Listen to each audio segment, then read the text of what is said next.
आदरणीय सुरेंद्र जी आ रहे हैं और राष्ट्रीय परिषद के सदस्य जी चोपड़ा दोनों में अध्यक्ष रहे जिला के चंद्र सिंह जी ये भी आए हैं और आप सबका स्वागत है। और मैं निवेदन करूँगा आदरणीय मंत्री जी से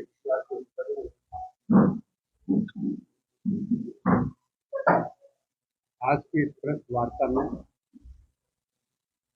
मैं आप सभी बंधुओं का अभिनंदन करता हूं, अभिवादन करता हूं,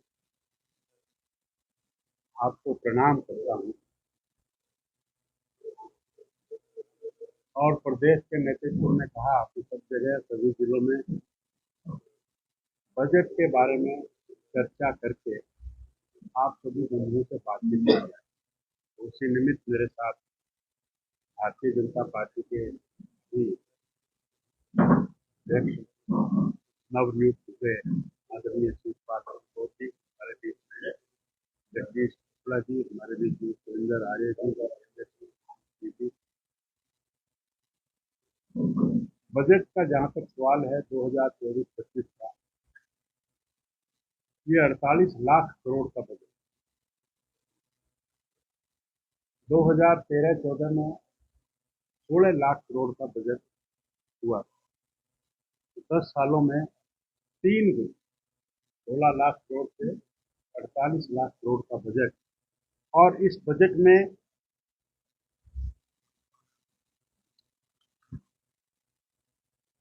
सबसे बड़ी बात इंफ्रास्ट्रक्चर क्रिएटिविटी की।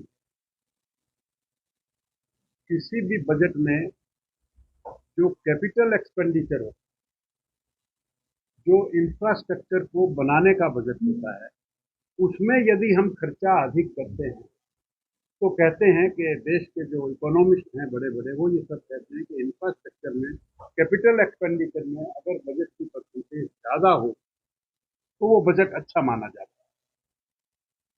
सुरेंद्र जी भी बैठे हैं बड़े इकोनॉमिस्ट के रूप में, तो मैं समझता हूं कि 18.2% का जो एक्सपेंडिचर वो कैपिटल एक्सपेंडिचर में, यानी कि देश में जो विकास की गति है, चाहे उसमें सड़कें बनवाने की बात हो, चाहे बिल्डिंग बनवाने की बात हो, चाहे नए नए प्रोजेक्ट लेने की बात हो, रेलें बनाने की बात हो, हवाई अड्डे बनाने की बात हो, ऐसे जो भी विकास में जो इंफ्रास्ट्रक्चर की बात है, उसमें ये 18.2% का अगर खर्चा बजट उसमें एलोकेट किया जाए तो सबसे बड़ी उपलब्धि मैं समझता हूँ नरेंद्र मोदी जी की सरकार की, हमारी बहन निर्मला सीतारमनैया की, तो जो सबसे बड़ी उपलब्धि जो है वो ये। दूसरी बात, फिस्कल डेफिसिट, 15वां वित्त आयोग, उसका ये कहना है कि अगर किसी भी सरकार में फिस्कल डेफिसिट अगर 3% या उसके अराउंड जीडीपी का, तो उसको एक बैलेंस्ड बजट कहते हैं। जैसे हम कोई भी जो राजकोषीय जिसको घाटा कहते हैं, हम 3% की जीडीपी की अगर 3% में रहें तो उसको हम ये कह सकते हैं कि ये बैलेंस वो है। और मैं समझता हूँ कि इस देश की जो जीडीपी है, करोड़ जीडीपी है, और इसका 3% हम लगाएं तो ये 16 लाख करोड़ रुपए इसका मुश्किल है। ये मैंने आंकड़ों की आपसे बात। और वैसे अगर हम इस बजट को देखें तो ये बजट जो है ये गरीबों के लिए है, युवाओं के लिए है, महिलाओं के लिए है, किसानों के लिए। इनकम टैक्स की बात मैं करूं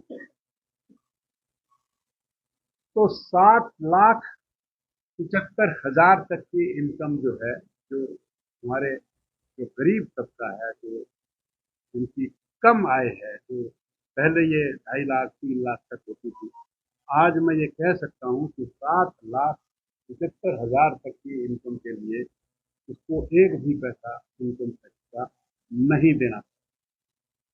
थोड़ा सा और भी ऊपर जाएं तो इस बजट में जो 6 लाख तक का, 7.5 लाख तक का, और फिर उसके आगे की जो स्लैब है 5%, 10%, 15%, 15%, 30%, उनकी जो स्लैब्स हैं वो इस तरह से चेंज की हैं या इतनी छूट दी है कि लगभग 17,500 रुपये प्रत्येक व्यक्ति को इनकम टैक्स में प्रेजेंट इनका इंफ्रास्ट्रक्चर का जो जो जो ढांचा है उसमें 17,500 रुपये का उसको फायदा है। युवाओं की बात करें हम तो युवाओं में हमने 5 वर्षों की अवधि में 4.1 करोड़ लोगों को रोजगार और स्किल का बढ़ावा देने की बात इस बजट में की गई है और उसमें 2 लाख करोड़ रुपया इसमें आवंटित किया गया। 2 लाख करोड़ रुपया जो 4.1 करोड़ लोगों के लिए, उनके कौशल के लिए, उनके रोजगार के लिए। और एक बात और इसमें मैं बता दूं कि जो हम डिपॉजिट करते हैं, जैसे ईपीएफ में डिपॉजिट करते हैं या इस तरह की जो डिपॉजिट स्कीम है, उसमें भी सरकार ने इंटरेस्ट रेट को बढ़ावा देने की बात की है।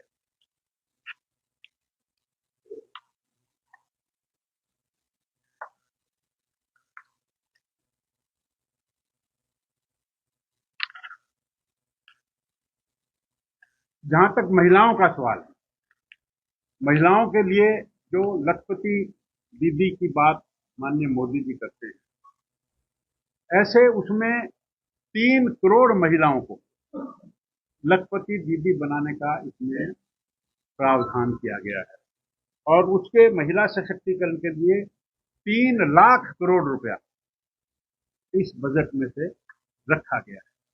तो महिलाओं के लिए ये जो जितने भी सेल्फ हेल्प ग्रुप हैं, बहुत सारी महिलाएं जो खाली रहती हैं, उन्होंने अपने ग्रुप बनाए, उनको पहले हम 10,000 का लोन देते हैं, तो 20,000 का लोन देते हैं, फिर 50,000 का भी लोन देते हैं।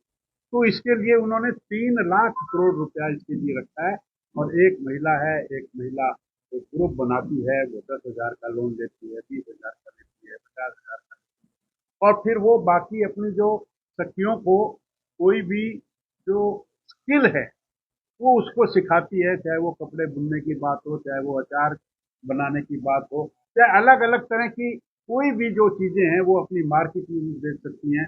तो अकेली महिला व्यापार को डेवलप नहीं कर सकती, लेकिन सेल्फ हेल्प ग्रुप में वो इस तरह का संगठन करके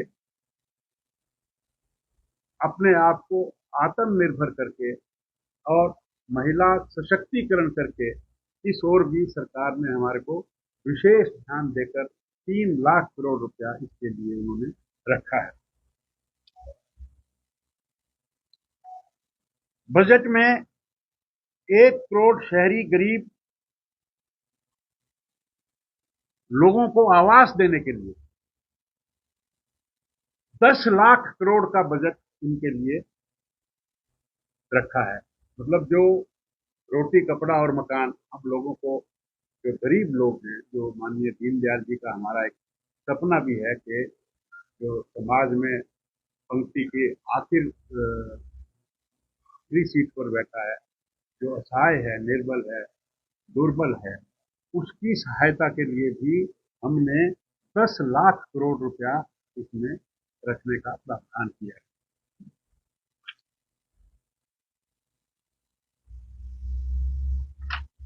एक और युवाओं के लिए जो बात की उन्होंने, इंटर्नशिप, यानी कि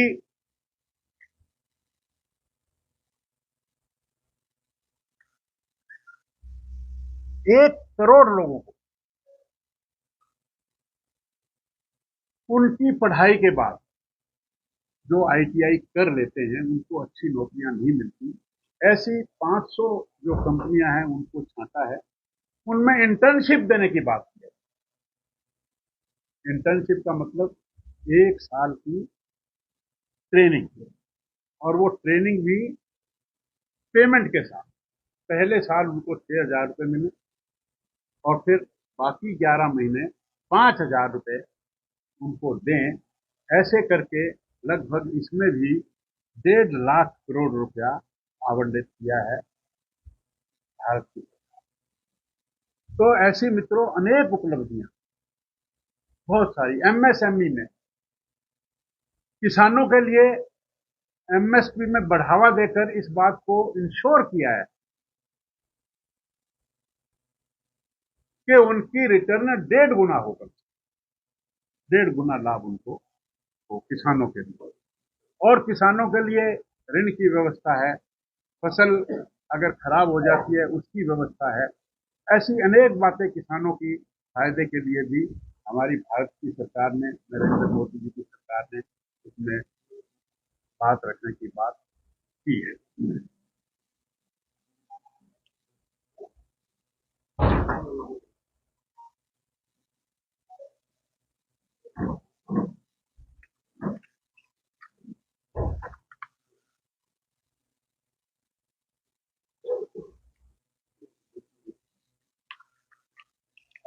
हरियाणा के लिए स्पेशल रियायत उन्होंने 450 करोड़, ये जो बाढ़ आ जाती है कोई आपात स्थिति में सहायता के लिए, उन्होंने 450 करोड़ का आवंटन किया है। और वित्त वर्ष 2024-25 में हरियाणा को कुल 13,632 करोड़ रुपए प्राप्त हुए, जो कि पिछले बजट से 1.093% अधिक है। ये हरियाणा को एक्स्ट्रा लाभ हुआ है।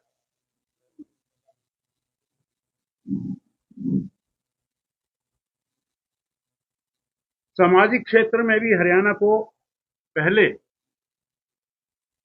11 लाख करोड़ मिलते थे, इस बजट में 23 करोड़ 11 लाख करोड़ मिलते थे और इसमें 23 लाख करोड़ रुपए मिलने का प्रावधान है। और इसी तरह से हेल्थ में भी 2.25 पहले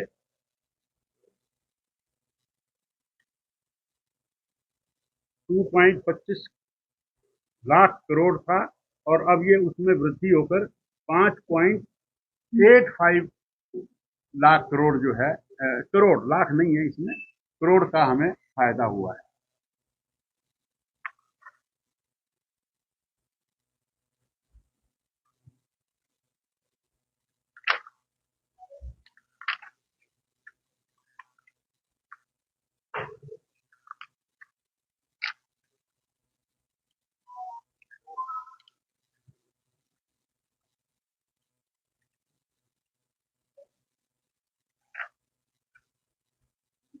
सोलर है जी, क्यों? ये आंकड़े हैं, ये आंकड़े तो किसी को भी याद रहना संभव नहीं होता। मैं बता रहा हूँ, आंकड़ों के साथ बता रहा हूँ, बिना आंकड़ों के तो मैं वैसे ही बोलूं उसका कोई लाभ नहीं, तैयारी क्यों नहीं। तो इसमें एक सोलर बिजली के लिए 300 यूनिट मुफ्त गरीब आदमियों को बिजली देने की बात भी इस बजट में कही गई।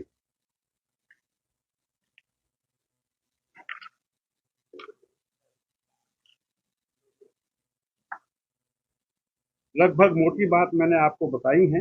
और इसमें शहरों के विकास के लिए 14 बड़े शहरों में 30 लाख से जो अधिक आबादी है उनको भी स्पेशल विकास किया जाएगा, ये बात भी इस बजट में कही गई। ये बात मैंने मुख्य रूप से आपके सामने रखी है। आप कोई विषय पूछना चाहें तो पूछ। इसलिए आप दावा कर रहे हैं कि 9.5 साल में प्रदेश सरकार और केंद्र सरकार ने विकास कार्य करवाया, लेकिन हरियाणा का विपक्ष ये भी कहता है कि 9.5 साल में आपके स्वास्थ्य विभाग का तनाजा उठ गया है, डॉक्टर नहीं है, जो डॉक्टर हैं वो आपको संभाले नहीं जा रहे, हड़ताल पर बैठे हैं, एनएचएम कर्मचारी भी हड़ताल पर बैठे हैं। देखिए, जब पिछली सरकार जो हम पर दोषारोपण कर रही है, ये उस समय का अगर हम देखेंगे तो कितने डॉक्टर खाली थे। हमने तो हमारी सरकार आने के बाद ये घोषणा की कि हमें आज 15 मेडिकल कॉलेज, अब 15 मेडिकल कॉलेज खोलने में और कुछ प्रोसेस में, अब उनका जो डॉक्टर निकलेगा उसमें भी 8-10 साल लगते हैं। कोई मेडिकल कॉलेज है, पहले उसके लिए जमीन देखी, जमीन देखने के बाद उसको उसमें वहाँ बिल्डिंग बनाई, बिल्डिंग बनाने के बाद उसको शुरू किया, शुरू करने के बाद भी 5 साल के बाद वो एमबीबीएस करता है, 5 साल के बाद 3 साल के बाद पीजी करता है तो 8-9 साल लगते हैं। मैं समझता हूँ कि इससे बड़ी उपलब्धि देश की आज़ादी के बाद या हरियाणा 1966 के बनने के बाद क्या किया उन्होंने। हमने 15 मेडिकल कॉलेज चला दिए। तो हेल्थ में इससे बड़ा मैं समझता हूँ कि और कोई काम कभी भी वो सोच भी नहीं सकते कि 15 मेडिकल कॉलेज हो जाएंगे। और आज 3-4 मेडिकल कॉलेज तो लगभग बनकर तैयार हैं, उनका उद्घाटन होना है। लेकिन वो भी डॉक्टर जब लाएंगे तो उसमें 5 साल लगेंगे। तो डॉक्टरों की उपलब्धि कमी हम शुरू से मानते हैं, उसको हमने पूरा करने का एक प्रयास किया है, निरंतर जारी है और उसमें हमें उपलब्धि हो रही है। हाँ, स्ट्राइक की उनकी कुछ मांगे थी और उन पर सहमति बन गई है और मैं समझता हूँ कि कल या परसों ये स्ट्राइक विड्रा भी हो गई है, आपकी जानकारी में भी होगा। 2 दिन में हमने देखिए 2 दिन में हमने समस्याओं को सुलझाकर आपसी सहमति बनाकर हमने स्ट्राइक को विड्रा किया। कल भी एनएचएम कर्मचारी कोई बात नहीं, उनसे भी बातचीत करेंगे, उसको भी दूर करेंगे। वो हमारे बच्चे हैं, हमारे छोटे भाई हैं। थोड़ी डेमोक्रेसी में कुछ प्रॉब्लम्स हुआ ही करती हैं, उनको हम सुनेंगे, उनको दूर करेंगे। और हमने डॉक्टर्स की 4 समस्याएं थी, उन 4 की 4 समस्याओं को हमने एमिकेबली आपस में टेबल पर बैठकर 2 दिन में दूर किया है। तो इनकी समस्याएं कितने दिनों में दूर कर दोगे? जल्दी दूर कर देंगे। समय सीमा? बिल्कुल, समय सीमा विद इन 2-3 डेज में हो जाएगी, उससे भी जल्दी हो जाएगी।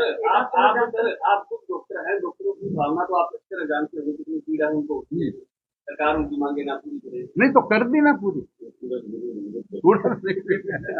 कह रहे हो डॉक्टर की कमी है, वो बाकी दवाइयां मिलेंगी तो क्यों लिखते हैं? नहीं, कोई देखिए, हमने इस पर खूब कंट्रोल किया है, हमने एक सिस्टम बनाया है। हमने जो दवाइयां हैं, जितनी पहले आप देखिए, पहले हॉस्पिटल में कितने लोग आते थे, आज हॉस्पिटल में कितने लोग आते, देखा कभी जाकर? हाँ, तो फिर सही है। आप ये देखिए ना, दवाई तो अब डॉक्टर की मर्जी है और जहां हमें कोई इस तरह की रिपोर्ट और कोई इस तरह की बात नजर आती है तो हम उस पर एक्शन लेते हैं।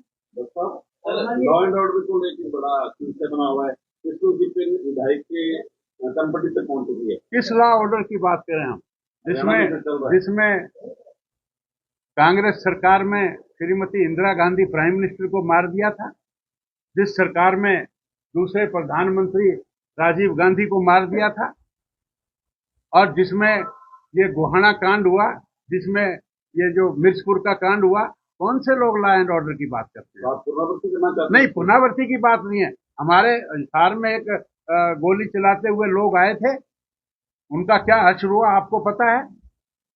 झांसी में भी एक घटना हुई थी, उसका भी पता है। और ये जो कल घटना हुई है, इसका भी रिजल्ट आपके सामने तुरंत आएगा। इतनी जल्दी कम समय में हमने लोगों को पकड़ा है और हमने लोगों के साथ जो सलूक किया है वो आपको पता है।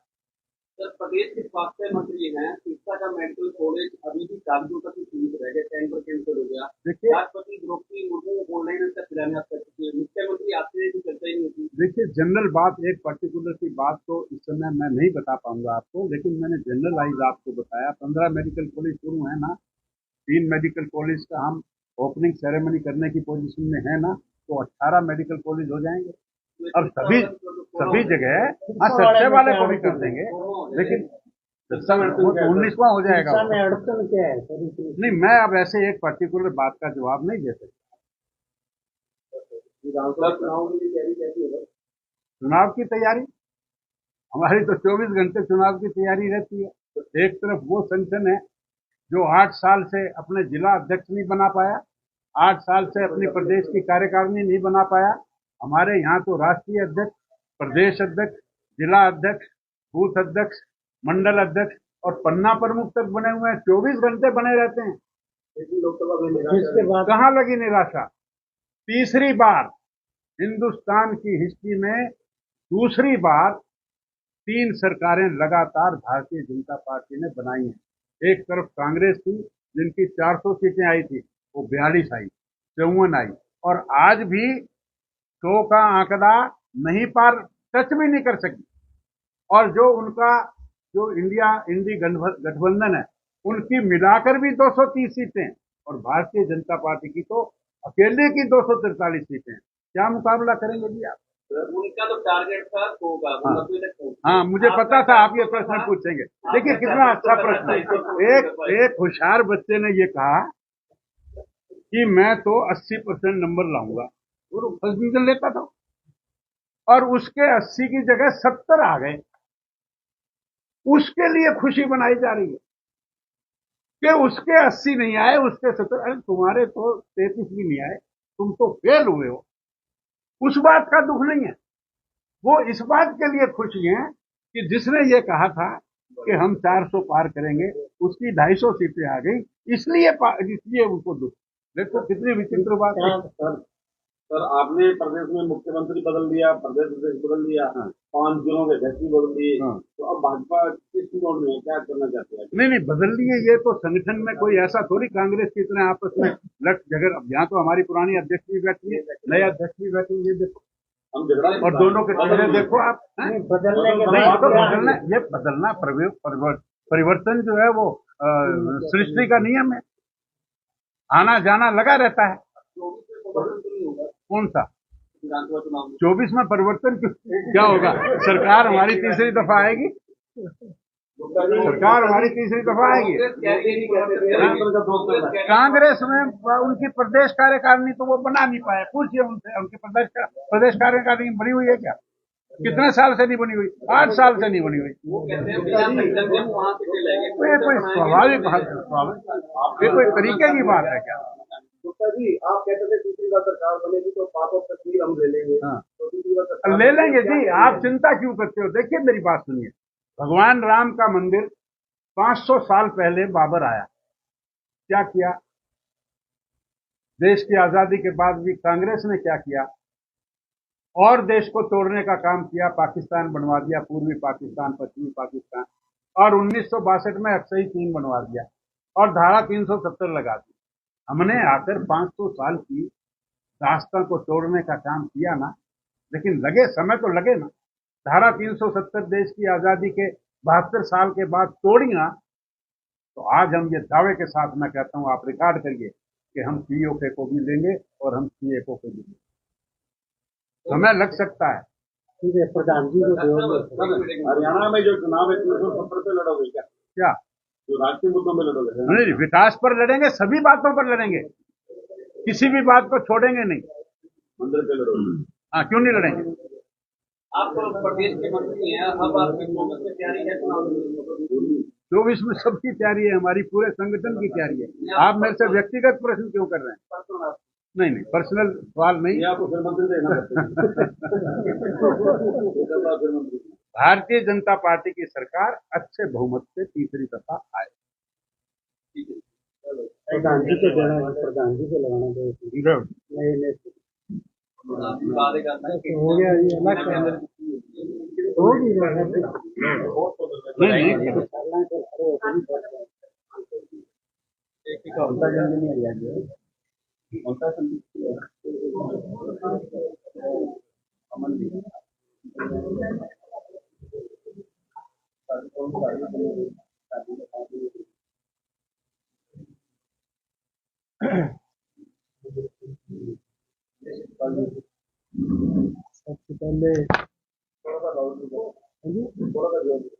सबसे पहले आप सब यहाँ सभी पत्रकार साथियों का मैं स्वागत करता हूँ, अभिनंदन करता हूँ।